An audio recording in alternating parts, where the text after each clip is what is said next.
Welcome back to the Baltimore Flockcast, the number one Baltimore Ravens podcast in the world. The fear-mongering is going absolutely rampant for Lamar Jackson right now. Everyone, PSA, calm down. He is okay. Not even going to waste any time. Let's dive right into it. Don't need an intro. Don't need anything stupid. Lamar Jackson's okay. We are at the point of where it is the off-season. Preseason started. I guess you could say it's preseason time. I'm sorry, I misspoke. But either way, there is nothing to talk about. So when a player leaves practice early, anything happens, especially a player to the caliber of Lamar Jackson, a superstar, they're going to talk about it. You guys even saw Lamar, I think it was on Instagram, respond to a reporter, it might have been Schefter, man, I should have kept the screenshot, saying that Lamar was hurt and he was laughing it off. Because even Lamar knows that this is ridiculous. It feels dumb to even say, but even me, I'm not a well-accredited reporter or anything crazy. As soon as Lamar left practice early, I heard that he left practice early because he got stepped on. He got knocked over, and then he got stepped on. And he was totally okay, but he left practice early because, it's a stinger. It hurts a little bit. He's your franchise guy. Time to end the day early. And of course, Lamar leaving early snowballs into this massive media outrage. And they're acting like he's got the plague or his leg fell off. Lamar's okay, newsflash. Everything's fine. I don't blame you guys. There is definitely reason to overreact when a player like Lamar gets hurt or, well, if you guys are listening through audio only, I threw up the fake quotations. But gets hurt or banged up, you're going to get a little worried. Can't blame you guys. But this is one thing that has confused me that no one's talking about. Someone that's genuinely hurt, or I guess banged up's the better term. I truthfully don't know what's going on. But Jaire, man, what is going on with this guy's knee? I think it's been at least 2 weeks he's missed straight practice, or at least a week and a half, we'll say that. John Harbaugh said he got his knee drained, or said that Jaire got his knee drained. And he said that he was dealing with an injury that he had previously when he was playing for the Packers. My immediate thought is, why is this injury still lingering if he got a surgery for it? This is a kind of a big, scary thing to see and hear. If he's going through all this post-surgery, I'm a little worried.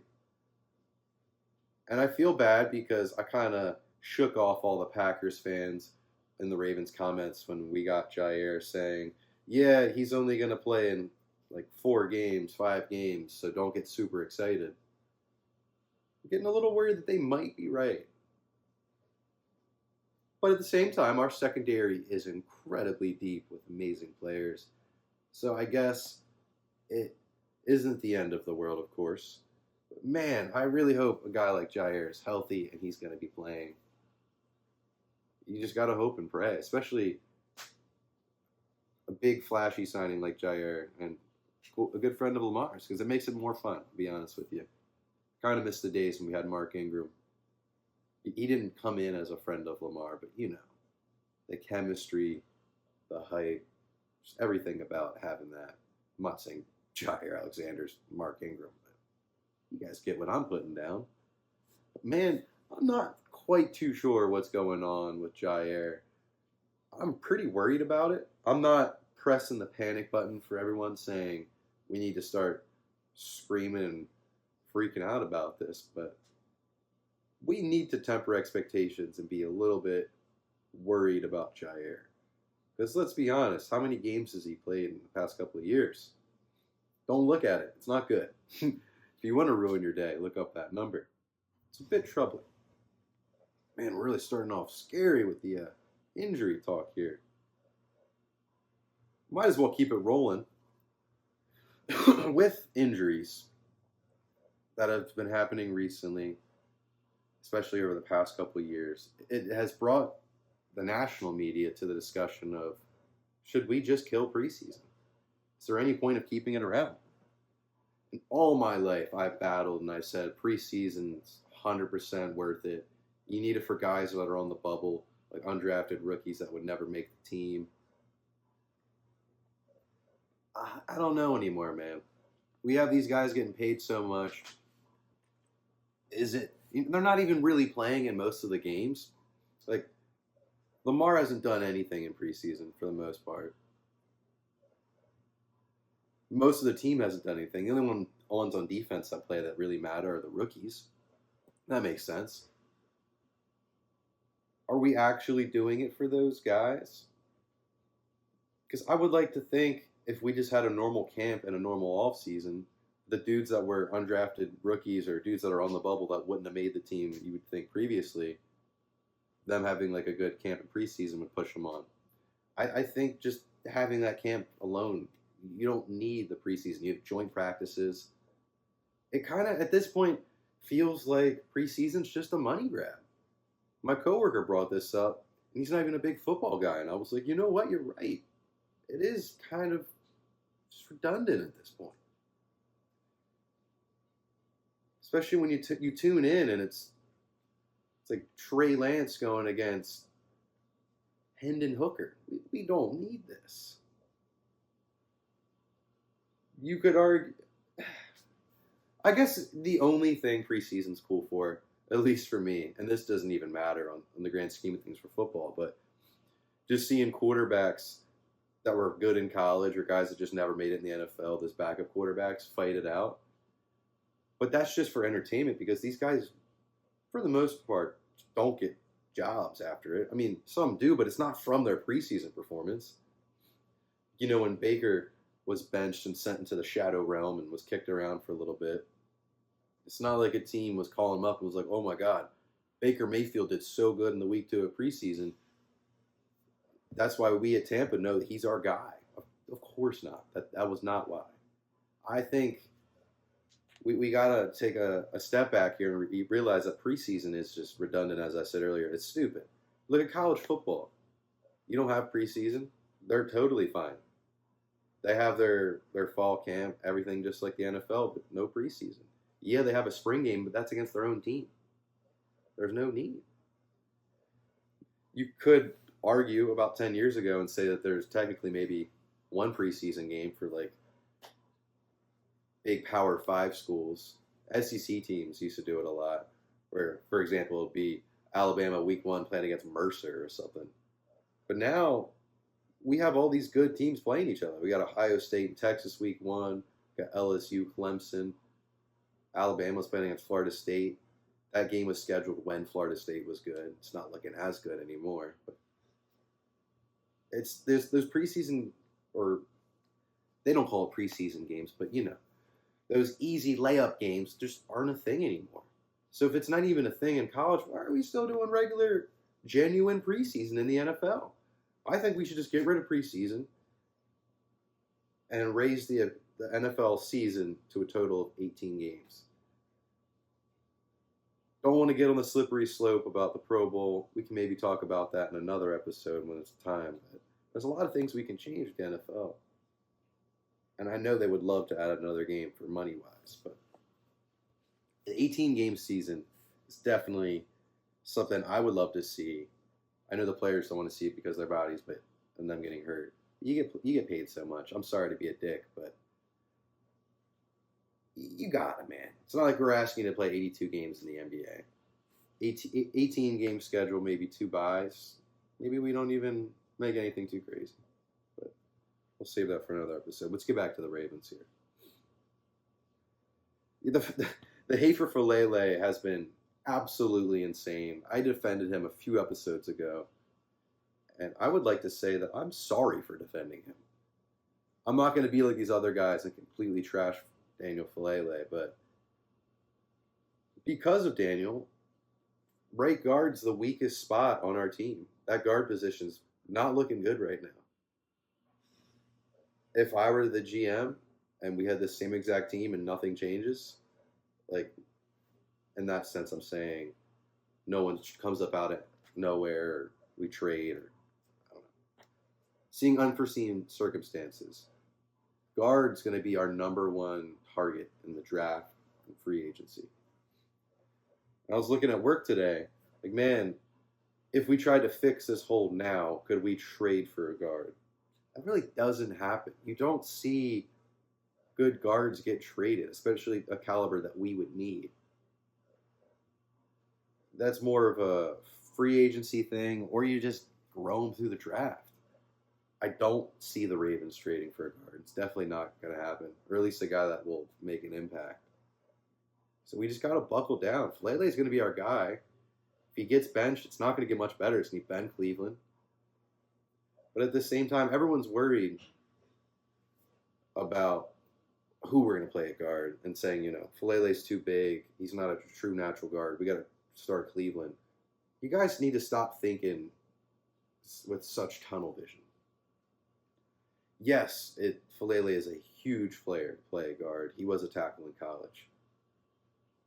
Think about it like Ozzie Newsome when he's drafted, right? You take the best player available. When I'm building an offensive line and I'm protecting the best quarterback, arguably of all time, I'm going to say it because I love Lamar. You're going to want to put your 5 best guys out there to block for him. Obviously, you can't put a dude there who can't pull and has never played guard in his life, but most linemen have played around on the ball, at least you would hope in late years of high school and college and up. You can put guys kind of wherever you want with the proper training if they played there previously. That's why I'm just kind of warning you guys for if the draft comes around, we draft the tackle, don't freak out. It's just because we've done this before doesn't mean it won't work. Because I'll be honest as well, when I looked at the mock drafts and lists of guys that are draft eligible for next year, the guards didn't really excite me. Nothing that really popped off the board that screamed to me, but man, this tackle class is pretty disgusting. It's so good. So maybe we will end up taking a tackle. I don't know what's going to happen if we move the new guy to guard, the new tackle we get, or if we move someone else. That's a whole nother discussion for later, but we definitely are going to have to fix this hole at right guard. And I'd like to say this too, we're nitpicking and freaking out over this guard position, but man, we look around the rest of our team, there is really not much else to complain about. It's a blessing to have a team this good. Falele is still a pretty decent guard. He's not great. I would not like to call him good either, but not terrible. And I'll take that for that being our weakest link on the team. Let's get a little bit more positive, at least hopefully. Let's talk about Derrick Henry. I'd like to owe him an apology. I am so ageist with running backs. I think I said it on this podcast earlier, a few episodes ago. But you see a regression typically when running backs hit at the age of 26. But obviously, Derrick Henry's a freak of nature. And I said this year, I expect some regression with his numbers because Derrick's getting up there. He's in his 30s now. But dude, it's Derrick Henry. I kind of take back what I say.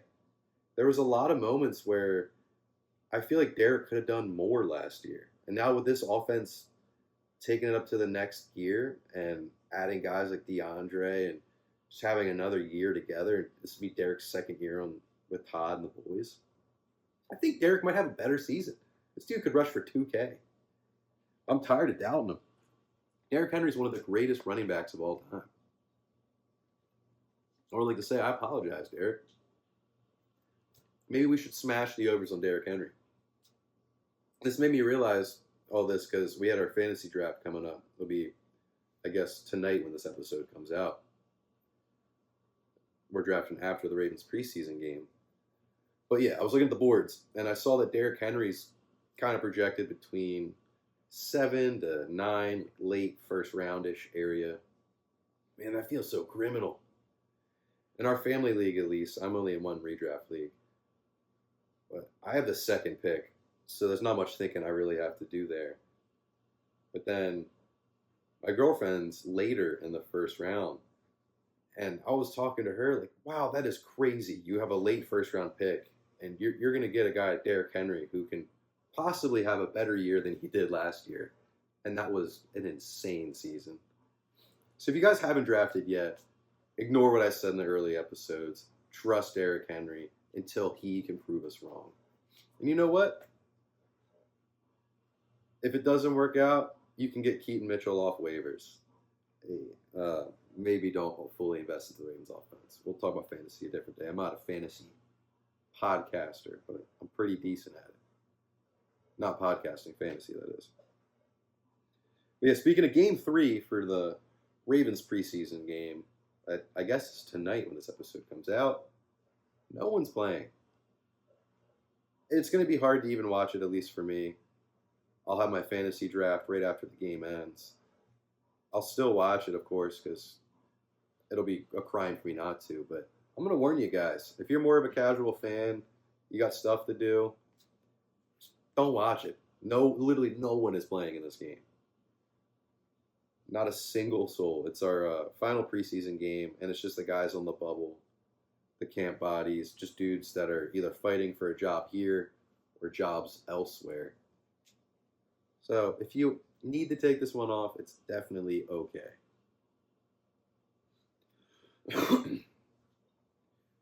Yeah, as you know, the Browns have 6 quarterbacks. And just looking at that, you can tell pretty easily that Tyler Huntley is going to be a free agent pretty soon. And I've been freaking out about our quarterback situation. And people have also brought up on Twitter that the Ravens could bring Tyler Huntley back. But guys, we signed Cooper Rush to a 2-year deal. The only way Tyler Huntley's coming back is if it's our practice squad, because we're not carrying 3 quarterbacks. So you can kind of give up on that. I don't think Snoop's going to want to come back here either. Not saying it's anything bad against Baltimore, but guy probably still wants to fight for a starting job. Don't see that ever really happening for him. And I think it's probably just best if we do part ways, because there's this weird thing in Baltimore where some fans, when they start talking about Snoop, they act like he's better than Lamar, or he could have done something better than Lamar. Guy went, I'm not trying to trash him. The guy went, 0-3 that one season when he stepped in? Yeah, he had some moments, but what are we talking about here? It is just ludicrous. I don't understand it. Yeah, I definitely think he's better than Cooper Rush, but we already got to make it to a 2-year deal. I think, if anything, if we want to talk about quarterbacks and get fun here, I'm a huge Bryce Perkins guy. I've always been a Bryce Perkins guy. He was in whatever the spring league's called, the UFL. I think he won MVP the past season. And then him in preseason, I think he's been playing for the Panthers so far, absolutely tearing it up. So if we could get a guy like that on the P squad, bring him over here. Because honestly, he's pretty quick. I'm not going to say he's fast as Lamar. He's pretty close to it. So that's a fun guy to have in Baltimore, if we can make it happen. And he went to UVA. I'm not sure where he's from, but probably local, because pretty weird to go to the University of Virginia if you're not from there. No offense to the UVA people listening to this. Bring Bryce Perkins to Baltimore. We need it. Flacco is coming back. I told you guys to bet on that Flacco to start week 1. That bet will now cash, so you're welcome. I should have bet on it as well, but I'm poor. I got you guys. But I will say, just a quick thing, I just am already hearing the discourse from, I guess we'll call them the Dundalkians. You know what I'm saying. The Ronnies, I guess, Stavros would call them. Talking about Flacco coming back to town and how they hope he kicks our ass and beats up on the Ravens. Dude, if you're saying that and you call yourself a Ravens fan, you're a loser, man. Like, what are we talking about here? That is just the most sorry thing I've ever heard in my life. And it makes me sick that there's fans like that of this team. And I just wish that they didn't support us. Because that's such a terrible way to think. You're such a loser. Sorry to vent to you guys, but I'm sure we have at least a few people like that in our lives. Or at least me living up here in the north. But last thing I'll end off with here. Road trips are so worth it if you're trying to see an away game. I'm not going to the Bills game this year, but I will tell you guys, I went to Buffalo the last time we played them on the road, and it was an amazing experience. I cannot recommend going to Buffalo more. I think it was 2019, maybe right before COVID, something like that. of course, me and my friend, we wore our Ravens jerseys every single day that we were there because we wanted to let everyone know that we're from Baltimore. We're white trash. But no, it was fun because you'd go out to dinner and people would see you in your Ravens jerseys and they come up and they talk to you. The nicest people in Buffalo that you would ever meet in your life. The first restaurant we went to, I swear to God, it was Saturday night. The game was the next day. We sit down. It's Anchor Bar. That's where the buffalo wing was invented.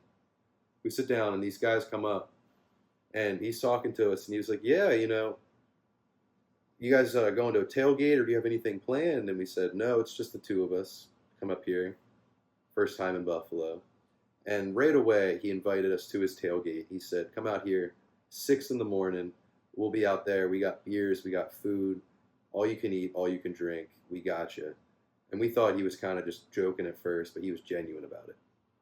So flash forward to the next day. We're there. I think we get there at 7 o'clock. The beers were flowing. I think I drank maybe 15 beers. I probably ate $100 worth of food. We weren't in the lot where the people were jumping through tables, but I'm sure you guys have seen the one guy that gets covered in the ketchup and mustard, and then he like grills in a filing cabinet in the back of his van. Absolutely wild. All of them were incredibly nice. I'm sure things have changed possibly a little bit now that the Bills are a good team, because when I went, it was Josh Allen's second year in the NFL and Lamar's second year. So the Bills weren't really a powerhouse, and Lamar and the Ravens weren't either. So I'm sure tensions have stepped up a little bit now that they're a team and they can talk their talk a little bit. But still, highly recommend going to Buffalo. Very good people. The wings are amazing, but my biggest thing I can't forget, the pizza was shockingly good. So you never hear about good pizza in Buffalo. But if you guys are going out on a trip this year, highly recommend Buffalo. If not, let us know in the comments. I'm not going to any Road Ravens games this year because I wasted all my money on college football trips. But hey, if you guys can talk me into it enough, maybe we can go to an away game. Oh, we're not doing the Flockcast meetup at the Commanders game on Saturday. I was thinking about getting tickets, but since no one's good playing in that game, there is no point. Thank you guys for tuning in to another episode. Appreciate you. Go Ravens. Sorry this episode comes out the morning of our last preseason game. We're going to go hard into the Ravens for our upcoming Week 1 game against the Bills. The season's finally here, boys. We've done it. It's beautiful. Thank you guys for tuning in. We'll see you next time.